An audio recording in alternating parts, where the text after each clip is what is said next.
Hi, welcome to Learning Monkey. I am Vikram. In this class, we'll try to understand direct mapping technique 1. So this is our first video on direct mapping technique. The concept, so in this video, we'll try to understand the basic working mechanism, how the direct mapping technique will work. That mechanism we'll try to understand in this class. And the concepts related to the memory, the basic concepts which are related to the memory has already been discussed in our previous videos. If you haven't watched those videos, please watch those videos and come back here. And every video in our channel is going to be a part of entire course or a playlist. Our suggestion is to follow the entire course so that you can have better understanding of the concepts. And the link for the playlist is provided in the description below. Now coming to this class, what is a direct mapping technique and what is the mechanism that is used by the direct mapping technique? So before understanding direct mapping technique, we will try to understand what is meant by a mapping technique. Mapping technique means the transformation of data from main memory to cache memory is referred to as a mapping technique. Whenever the data is getting transferred from main memory to cache memory, the way in which the transformation of data from main memory to cache memory is done, it is based upon a technique called it is based upon some technique. So that technique is what we call it as mapping techniques. There are three different types of mapping techniques available. They are direct mapping, associative mapping, and set associative mapping. We are going to discuss about each and every technique. So in this class, we will try to have an introduction to our first mapping technique called direct mapping technique. Here we will understand about the basic working mechanism. So what is direct mapping technique?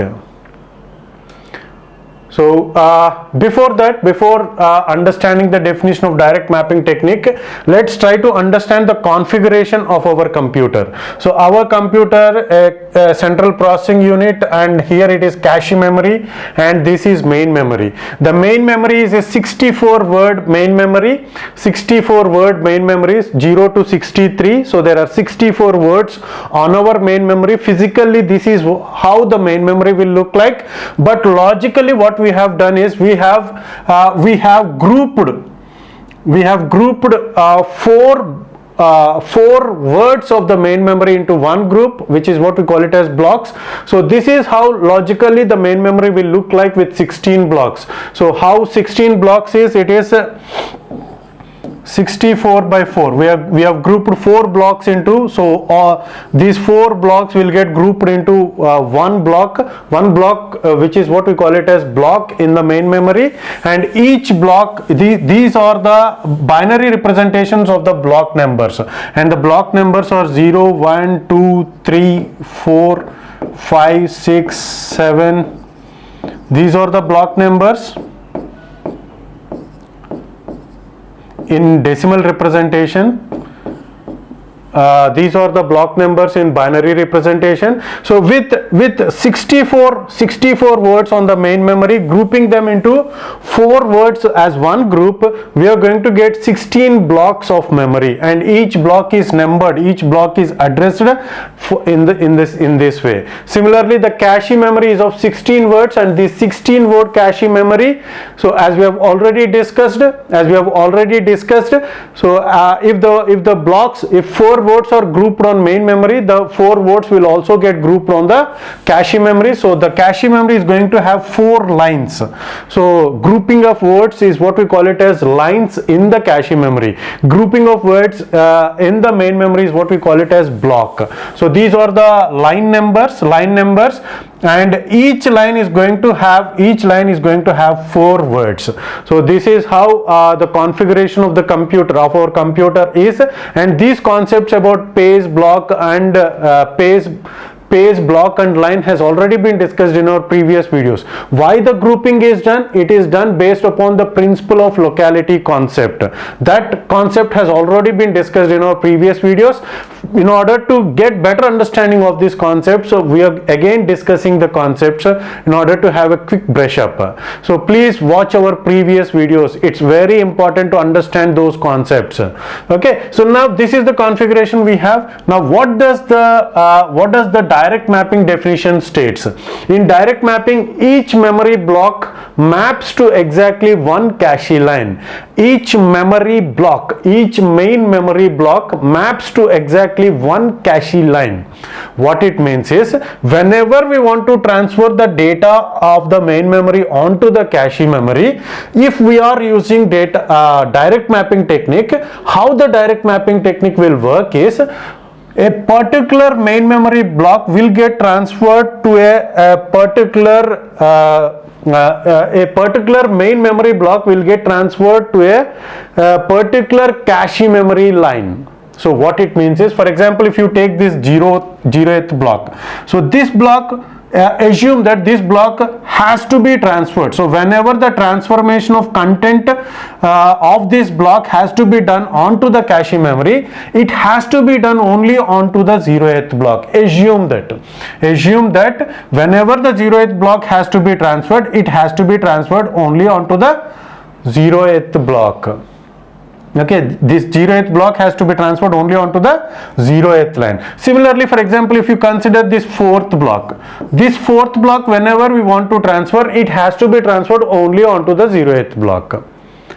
Okay, so this is how the direct mapping will work. Every block, you take any block, for example, if you take this 7th block, it is specified that whenever the transformation of this 7th block has to be done, it has to be done only onto the 3rd block. So let's assume that it has to be transferred only onto the 3rd block. So how we are going to decide that which block has to be transferred to which line of the cache memory?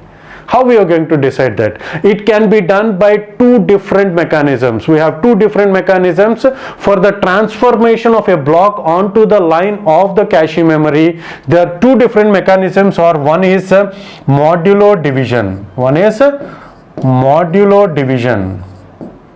So what this modulo division is? So the modulo division is I mod 2 power k. So what this I stands for? I stands for the memory address of the main memory, block address of the main memory, and 2 power k is the number of lines in the cache memory represented. 2 power k is the number of lines in the cache memory represented in the powers of 2. So how many number of lines are there? 4 lines are there. How the 4 lines of cache memory can be represented in the powers of 2? It is 2 power 2. So 2 power k means, in our case it is 2 power 2, the value of k is 2.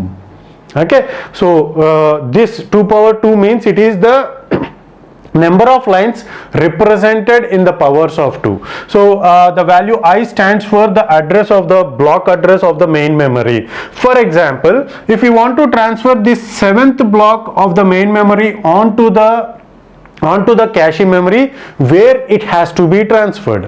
Where it has to be transferred is, it can be done by this formula.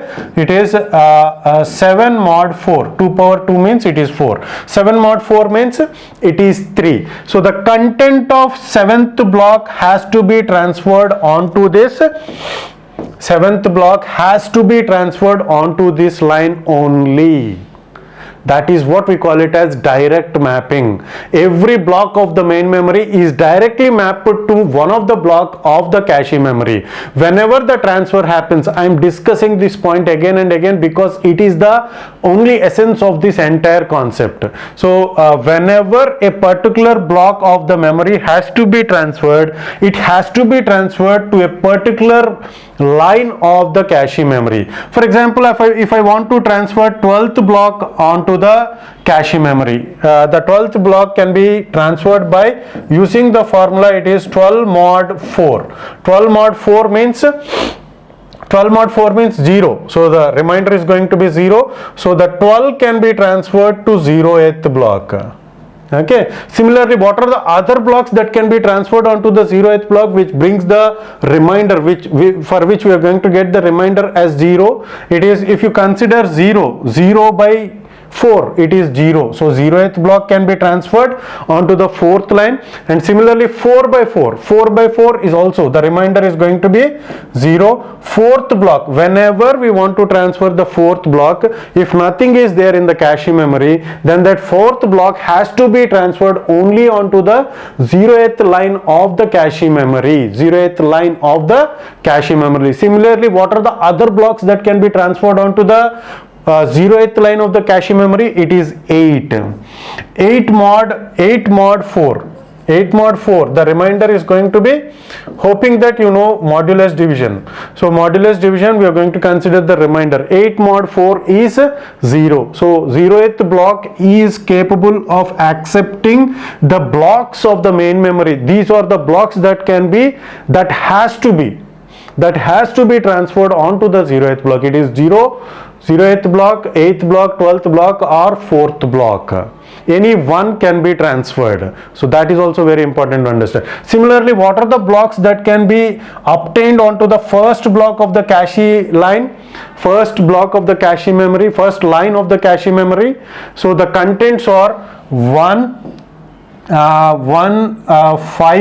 5th block can be transferred, and 9, 13. So let's try to do the math for that. 1 mod 4, 1. So it has to be, first block of the main memory has to be transferred only onto the first block of the cache memory, first line of the cache memory. And 5 mod 4, it is also 1, which means the 5th block of the main memory can be transferred, has to be transferred only onto the first line of the cache memory. So this is how, this is one of the method which we call it as modulo division. By using this method, we can decide, so we can directly map the block of the cache the block of the main memory onto the line of the cache memory. Okay, so the other technique, the second technique is least significant k bits of the main memory address, main block address. So the next technique is k least significant bits of main memory block address. So using those bits, we can identify to which line the content of that block has to be transferred. See here, the k least bits means 2 power k. What is the value of k? It is 2 power 2. As we are having 4 lines, each line can be uniquely represented by using 2 bits. So that's what this concept is, 2 power k. Here the k value is 2. So the least k bits of the main memory block address, these are the main memory block addresses. So this is the main memory block address. Least k bits, least 2 bits of this main memory block address is these bits. So these bits are mapped onto this line of the cache memory. So 0, 0 has to be transferred onto this line. So these based upon these least significant bits of the block address of the main memory, we can decide this block content can be transferred onto this line of the cache memory. Similarly, this should also has to be transferred onto this line. Similarly this, that is why we have uniquely colored each and every block. So this block, the content of this block 01 is mapping with 01 of the cache line. Okay, so this block content, which means first block contents, can also be has to be transferred onto the first line of the cache memory. Similarly, fifth block content has to be transferred onto the first line of the cache memory. Similarly, ninth block content, similarly 13th block content can also has to be transferred onto the first line of the cache memory. Okay, so this is how the direct mapping will be. So this is the mechanism based upon which the content of the main memory can be transferred onto the cache memory of the cache memory. Hope you got the clarity on this concept. Thanks for watching. If you haven't subscribed to our channel, please subscribe to our channel and press bell icon for the latest updates. And if you have any doubts regarding this concept, concept, please post your doubt in the comment section below. And if you feel that this video is helpful to you, please give us a like symbol and please share this video with your friends so that they will also get benefited. Thanks for watching.